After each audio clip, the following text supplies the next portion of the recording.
اجازه بدید من سلام و خیر مقدم بگم به محضر استاد محمدی شاهرودی عزیز، مهربان و دوست داشتنی که امشب هم قدم به چشم حقیر گذاشتن. آقا سلام عرض کردیم، خیلی خوش آمدید، خوشحالم از زیارت. سلام علیکم و رحمت الله. ممنون. بنده خوشحالم که در خدمت شما محبت دارید، خدمت از بس.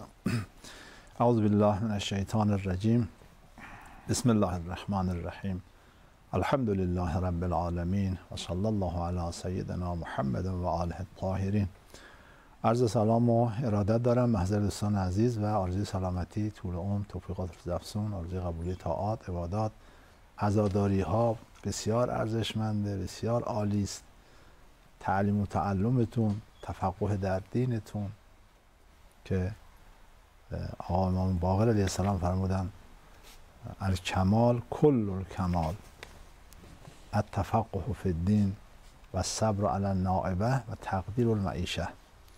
این حدیث از امیرالمومنین هم نقل شده، از امام رضا هم نقل شده علیهم السلام، از امام باقر رو من خوندم خدمتتون که کمال و همه کمال که همون مقصد آفرینش باشه در سه چیزه: یک، معرفت دینی، انسان دینشو بشناسه; دو، در مقابل سختی ها بردبار باشه; سه، تو زندگیش برنامه داشته باشه، زندگیش تو معیشتش تقدیر و اندازه‌گیری و برنامه داشته باشه که اولی مبدأ و مقصد و راه و چاه رو ما نشون میده، دومی هم این که انسان از دستاندازها و از عوائق و از موانع نمیترسه و راه رو ادامه میده، سوم هم با برنامه حرکت میکنه. سه تا باشه انسان حتما به مقصد که همون کمال باشه دست خواهد یافت و گام اول که مهمترین گام هست در این برنامه داره به اون توجه میشه که ما درباره تفقه در دین با هم گفتگو بکنیم، معرفت دینی پیدا بکنیم که معیار تمدن هم همین معرفت دینی است. خیلی ممنونم استاد محمدی عزیز، دست شما درد نکنه.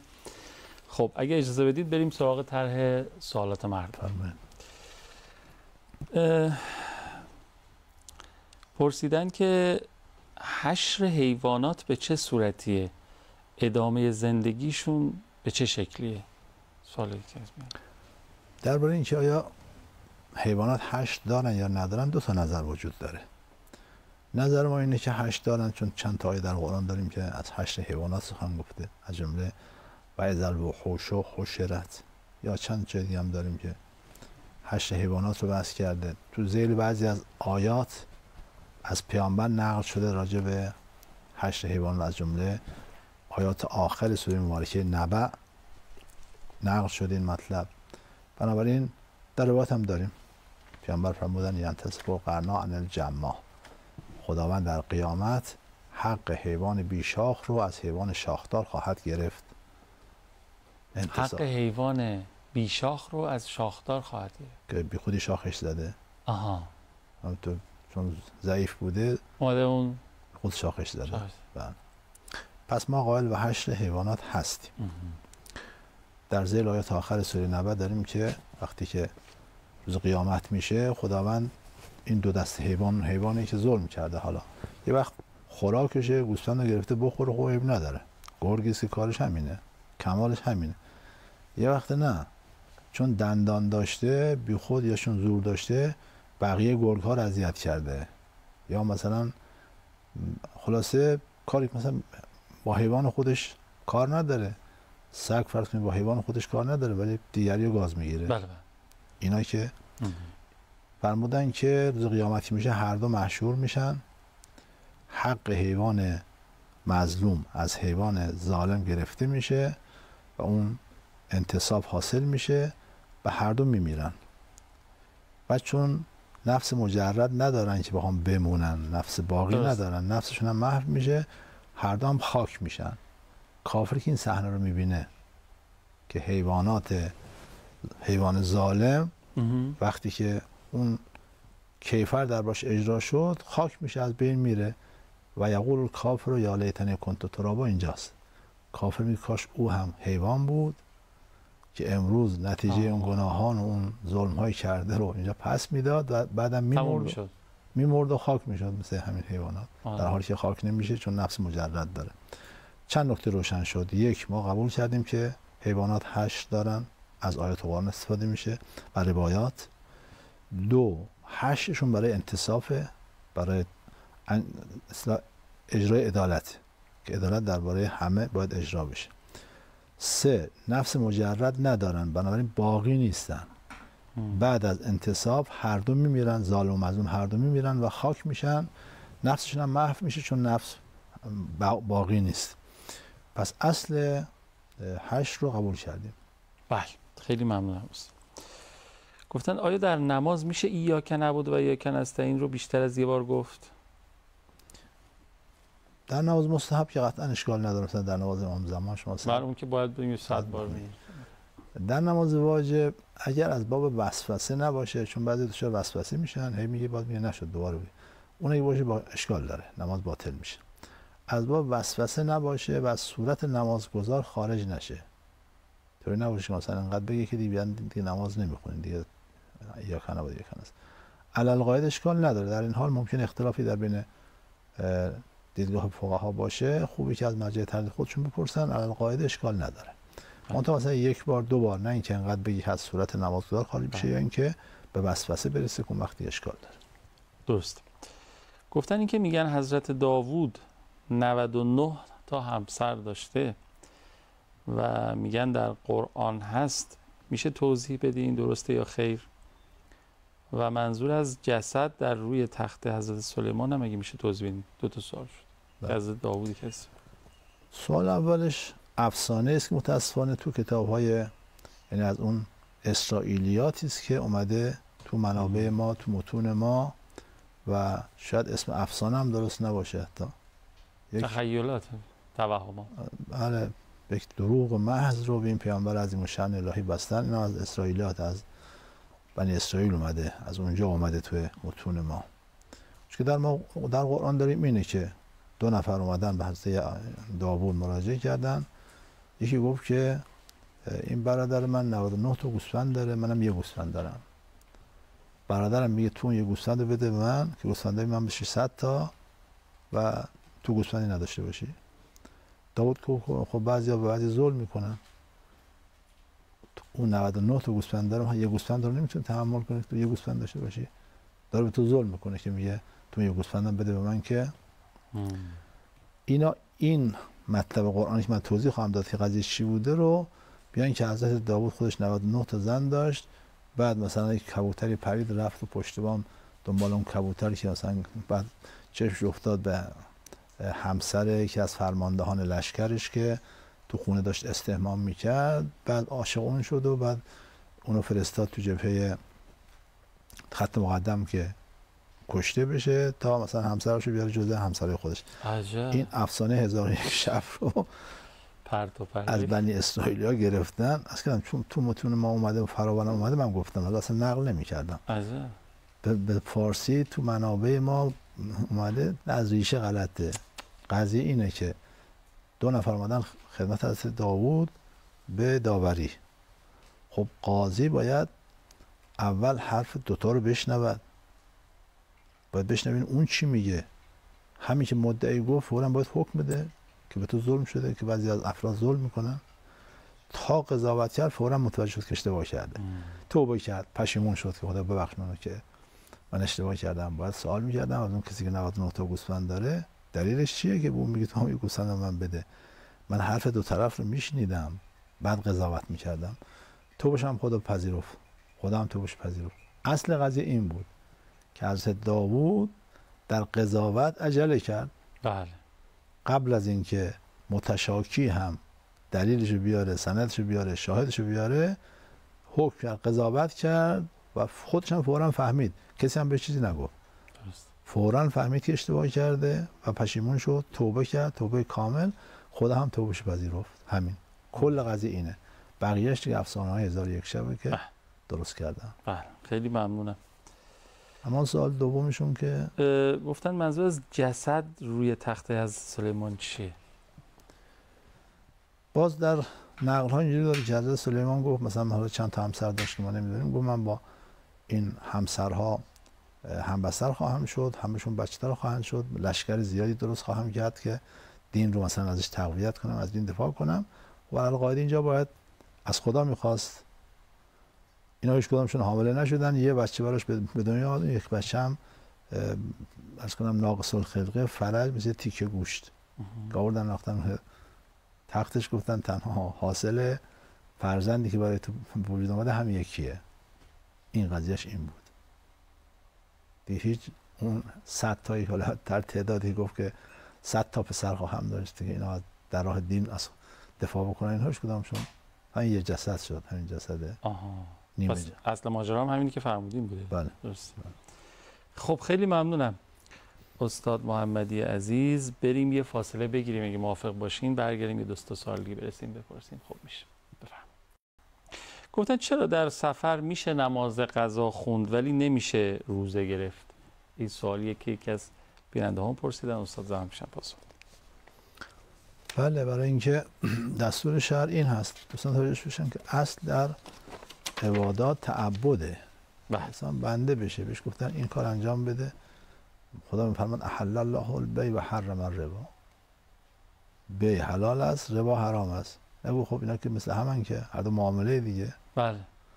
یا نکاح حلال است، زنا حرام است. اتفاقی نمیفته. چند جمله شما چند جمله بگی که اتفاقی نیفتاده. اینا تعبد، اینجا اصل تعبده که انسان بندگی بکنه. به خدا گفته که چون خدا گفت. آره، گفته اینجا نماز بخون، اینجا نه. میخونم. گفته روزه نگیر، نمیگیرم.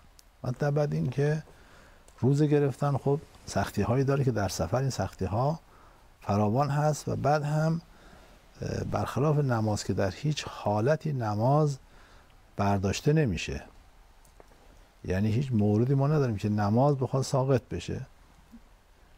نماز در سفر، در حضر، حتی اگه انسان در حال غرق شدن باشه، فقط به اندازه پلک زدن وقت مجال داره، همون رو باید به نیت نماز انجام بده. بهش میگن نماز غرقا. نماز غرقا. غرقا کسی که داره غرق میشه. حتی اونم نماز داره، فقط مجال داره که پلک بزنه، همون پلکش باید بشه نمازش. عجب. نماز به هیچ وجه هیچ جا ترک نمیشه. اما روزه نه. کسی که مریض روزه نداره، کسی که عرض کنم که روزه اذیتش میکنه، کسی که پیره روزه برای سخته، نمیدونم در سفر، در خیلی از جاها این مطلب هست و لذا روزه در سفر نمیتونه بگیره جای دیگه. اما نماز نه، نماز در هر حال هست، حتی در سفر. بنابراین میتونه نمازهای قضاش رو در سفر انجام بده. منتها باید توجه داشت که اگر نمازش 4 رکعتی قضا شده، یعنی در وطن قضا شده، در سفر هم باید 4 رکعتی بخونه. نه اینکه چون من مسافرم پس نماز قضا رو مثلا 2 رکعتی بخونم. نه، نماز قضا رو باید 4 رکعتی بخونه. بله. خیلی ممنونم. گفتن اگر مردی با زنی تلفنی یا مثلا توی چت کردن و اینها شوخی کنه، این خیانت محسوب میشه؟ گناه محسوب میشه، حرامه. اما خیانت نه.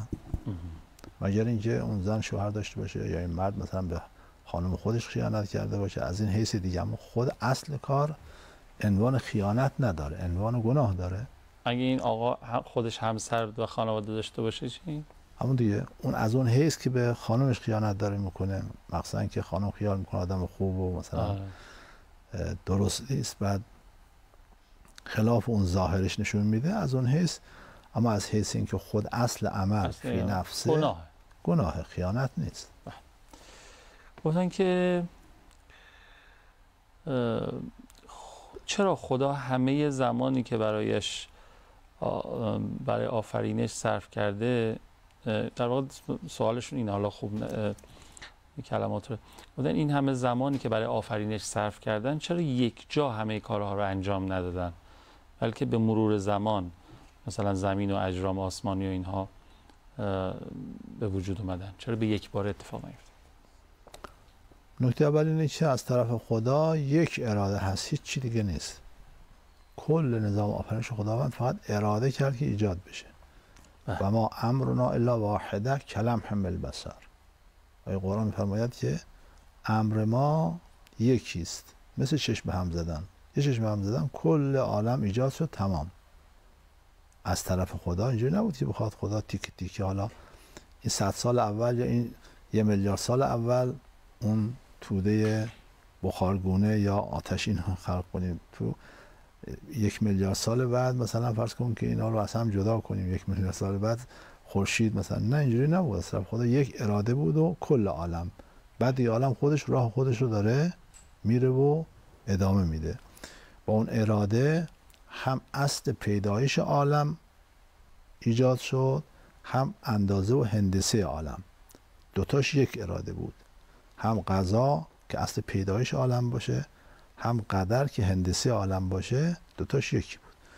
پس اینکه خداوند زمانهایی رو صرف آفرینش کرده، نه، یک اراده کرد، کل نظام آفرینش ایجاد شد. درست. مطلب دوم این که مخلوقات دو دسته تقسیم میشن. مخلوقات زمانمند که تو ذاتشون زمان هست، زمان نباشه اونها نیستن. زمانی که از ابعاد وجودیشونه. در واقع خود زمان هم مخلوق خداست دیگه ها. بله. نه، این موجودات مادی 4 تا بعد دارن. بله بله. طول، عرض، ارتفاع و زمان. زمانی که از ابعاد وجودیشونه که اگر با اونا خلق شده زمان، در واقع از ابعاد وجودشون که نباشه اونا نیستن. یعنی هر موجود مادی در یک زمان خاصی حبسه. بله. اون زمان نباشه او هم وجود نداره. این موجودات زمان میخوان، بدون زمان نیستن. دقیقا مثل این که بگیم که چرا باید مجموع زوایای داخلی مثلث 2 قائمه باشه؟ چون بیشتر باشه دیگه مثلث نیست، کمتر هم باشه مثلث نیست. ذات مثلث اینه، ذات ماده اینه که زمان میخواد. زمان نباشه ماده هم نیست، جایگاه ماده همینجاست. این از طرف خدا نیست. خدا نیاز به زمان نداره، اون فعل نیاز به زمان داره. این من مثال بزنم مطلب روشن بشه. فرض کنید شما میخواید که یه ساختمان بسازید برای یه اداره، یک معمار، یه مهندس دعوت میکنید، ما میخوام یه ساختمان مثلا 10 طبقه بسازیم با این نقشه. چقدر هزینهش میشه؟ مثلا فرض کنید میگه 2 میلیارد. این خب چقدر زمان میبره؟ میگه 2 سال مثلا. شما میگید نه من عجله دارم، میخوام که این ساختمان زودتر تموم بشه. عیب نداره شما به جای 2 میلیارد 4 میلیارد بده، من 1 سال تحویلش میدم. میگه نه خیلی عجله دارم. میگه عیب نداره شما 10 میلیارد بده، من 6 ماه تحویل میدم. میگه نه اصلا اینا رو نگو، من میخوام در عرض 1 ثانیه تحویل بدی. چی میگه؟ نمیشه 1 ثانیه. میشه. بعیده چنین چیزی. از دست دادی. تو پول داری داشته باش، قدرت داری داشته باش، مصالح رو داری، بنا رو داری، همه چی داری فراوان. نیاز به زمان هست. اما این ساختمان زمان میخواد. ربطی هم به قدرت شما نداره. بدون زمان به وجود نمیاد.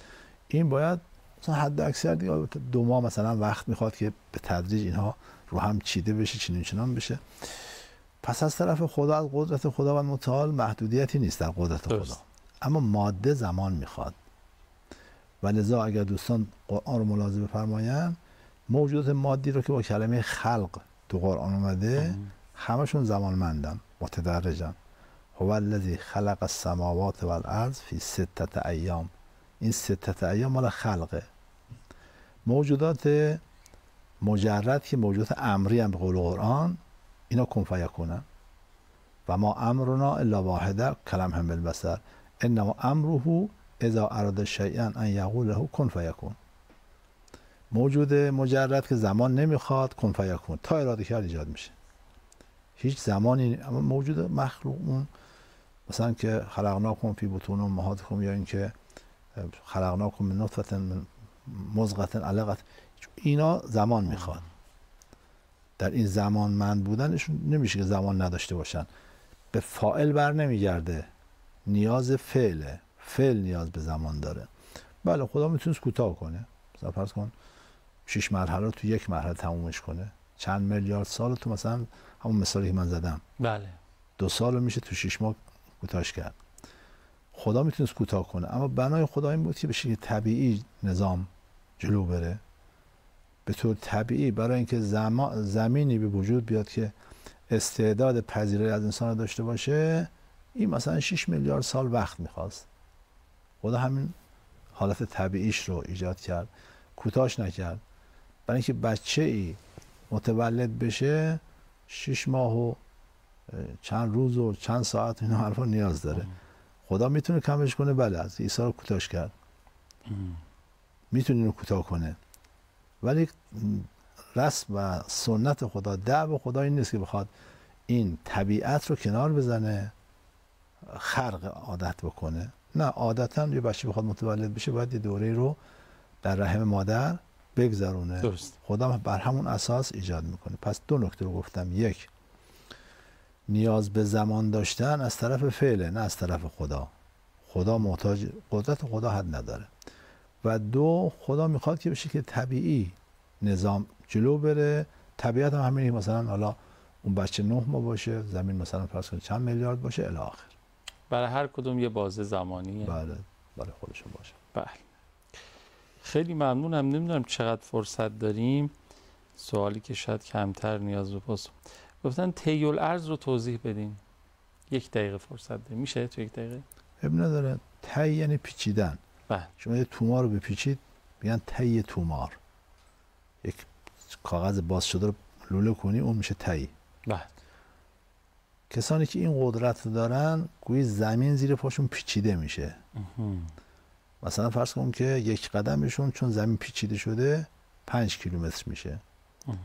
یک قدم ما مثلا 1 متر میشه دیگه، مثلا 80 سال. مثلا یک قدم اونها مثلا 5 کیلومتر میشه، 10 کیلومتر میشه. زمین زیر پاشون پیچیده میشه. بین میان طی الارض. حالا اینکه طی الارض از کجا به دست میاد اینا دیگه. آره، اینا حالا باشه تو سوالات بعدی. خب خیلی ممنونم استاد، دست شما درد نکنه. خیلی استفاده کردیم. مثل همیشه عوامری نداریم. محتاجیم به دعاتون. سلامت باشین. خیلی ممنونم که تا پایان برنامه خودتون رو تماشا کردید. 162 شماره اتومی سازمان، حتما اظهار نظر بفرمایید. سوالاتون هم که 3720 اگه اشتباه نکنم برای ما ارسال میکنید. مراقب خودتون باشین. التماس دعا یا حق